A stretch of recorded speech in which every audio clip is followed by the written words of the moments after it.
ولسمشر غني نن اعلان وکړ چې د کرنټین پر مهال به له ټولو افغانانو سره مرسته کیږي. دا چې دا مرسته به کله شروع کیږي او له کومو خلکو سره به مرسته کوي. په ویډیو کې راسره کتلی شئ. درنو لیدونکو سلامونه، نیکې هیلې مې ومنئ، وخت مو پخیر. حکومت د کرنټین پر مهال له بېوزلو کورنیو سره مرسته کوي. د حکومت په هغو ولایتونو کې چې د کرونا وایرس پر خاطر کرنټین شوي دي له بېوزلو اړمنو کورنیو سره مرستې کوي.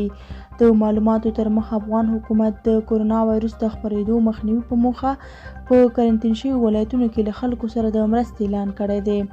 ولسمشر غني په یوه فرمان کې ویلي چې حکومت به په بېوزلو اړمنو کورنیو، بهرني بېځایه شویو کورنیو او کارګرو باندې د کرنټین پر مهال مرستې وویشي.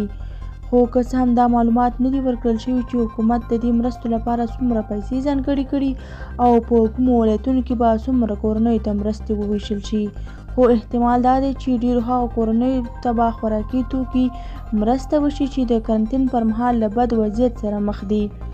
حکومت د پلازمینې کابل په ګډون په یو شمېر ولایتونو کې د کرونا وایرس د مخنیوي په موخه کرنټین اعلان کړی دی. دولتي ادارې رخصت دي او له خلکو څخه یې غوښتنه کړې چې له کورونو څخه دې بهر نه راوځي. په افغانستان کې د کرونا وایرس 239 مثبتې پیښې ثبت شوي چې تر ټولو ډېرې پیښې په هرات ولایت کې ثبت شوي. پرون هم 41 پیښې په هرات کې او 2 مثبتې پیښې په کابل کې ثبت شوي وې. د عامه روغتیا وزارت مسؤلین وایي چې خلک په کورونو کې پاتې نشي، نو دوی اندېښمن دي چې د کرونا وایرس په افغانستان کې پراختیا پیدا کړي. هغوی له خلکو څخه غوښتي دي چې احتیاطي تدابیر دې عملي کړي او له خپلو کورونو څخه دې د اړتیا پرته بهر نه ووځي. دا وه زموږ ویډیو. که مو ویډیو خوښه شوې وي زموږ ویډیو لایک او زموږ چینل سابسکرایب کړئ. له توجه څخه مو نړۍ منندوی یم. تر بیا ښې چارې ولرئ.